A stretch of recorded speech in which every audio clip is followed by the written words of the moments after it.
Hello and welcome back to another Minecraft tutorial, and in this one I'll be showing you how to build the super simple, super easy 1.16 melon and pumpkin farm for Minecraft Bedrock Edition. So without further ado, let's get straight into today's tutorial.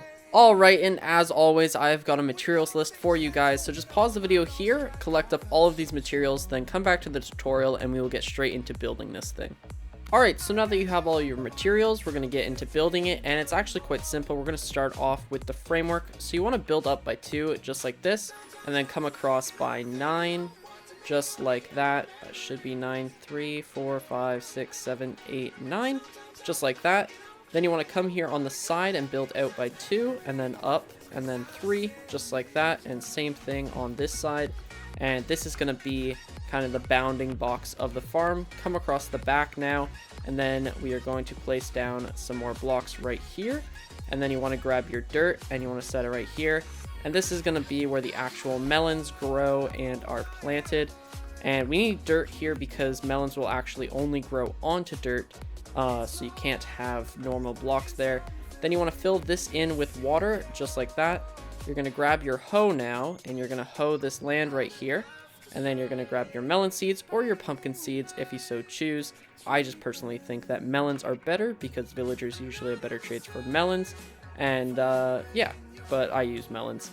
Then you want to grab your observers and you're going to set them on top of the melon seeds. You want the red dots placed up towards the sky, and this is going to give us a signal for when the melons actually grow.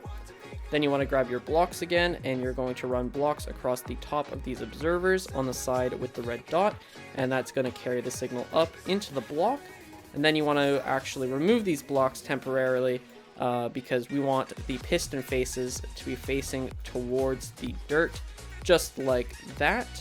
Then you're going to go ahead and you're going to grab your redstone dust and run it across the top of these pistons, and that is pretty much the entire circuit done for this part. And now we just want to add these blocks back in. All we have to do now is add in the collection system. Another thing I recommend is grabbing bone meal so that you can bone meal all of your plants. That way they are done and grown, because if not, these are going to take at least an hour to grow fully. And yeah, let's get to working on the collection system now. Alright, so as you can see, I bone mealed my crops and now they're fully grown, and we also already had a melon grow, and that's why the melon slices are there. So now we're going to set up the collection system to collect those melon slices or pumpkins, depending again on what farm you went for. One quick note, in the beginning of the video for the materials list, I had a minecart with a chest. You actually need a minecart with a hopper, so you're going to need to get your hands on one of those. Shouldn't be too difficult, and we're going to get working on this collection system now. So as you can see, it is centered on 9 blocks. So what you want to do is you want to grab a redstone block and you want to find the middle of your build, break that block, and then set down another redstone block just like that. Set down a powered rail on top of that, and then grab your rails and just run it underneath of every single one of these dirt blocks.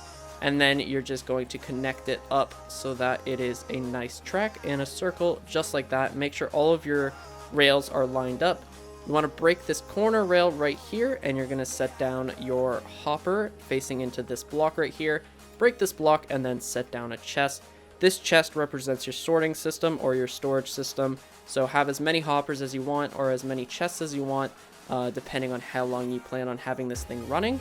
I'm just going to represent it by a single chest in the video though. And then you want to grab your minecart with a hopper, set it down on the track, and then give it a nice little push. And as you can see, it will start going in a circle. It'll pick up some speed on the powered rail, and then it will keep going. And if we check here, there were melon slices on top. And as you can see, they've ended up in the chest. So all is working well. Hopefully you guys found this tutorial useful, and hopefully you guys use this in your worlds. I know that I will be using it in some of my future survivals. With that being said though, that is the entire tutorial done. Hopefully you guys found it useful, and I will see you guys in the next one. Oh, also consider subscribing and all that good stuff. See you later.